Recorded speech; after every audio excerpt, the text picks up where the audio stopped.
আজ একটি হাতার কুচি গোলগলা নাইটি তৈরি করব। এখানে লম্বা 3 মিটার কাপড় আছে, কাস্টমারের মাপ অনুযায়ী ড্রয়িং করলাম। এবার কাটিং করব।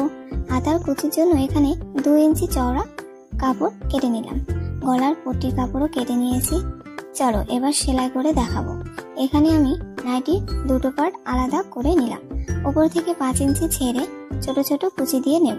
গোলগলা নাইটিতে যেরকম থাকে তো সেম একই ভাবে আরেকটা পার্ট রেডি করে নিয়েছি। এবার দু সাইডের ঘাড় জুড়ে নেব। ঘাড়ে অবশ্যই ডবল সেলাই দিতে হবে। এবার গলার পট্টির কাপড় লাগাবো নাইটির উল্টো দিকে, তারপর সোজা দিকে এনে মুড়ে সেলাই দিলে নাইটির গলা রেডি। এবার হাতার কুচির জন্য কুচি রেডি করে নিচ্ছি। নাইটির সোজা দিকে কুচির কাপড় বসাচ্ছি, পরে উল্টে উপর থেকে একটি চাপ সেলাই দিয়ে দেব। একই ভাবে অপর সাইডের হাতার কুচি লাগিয়েছি।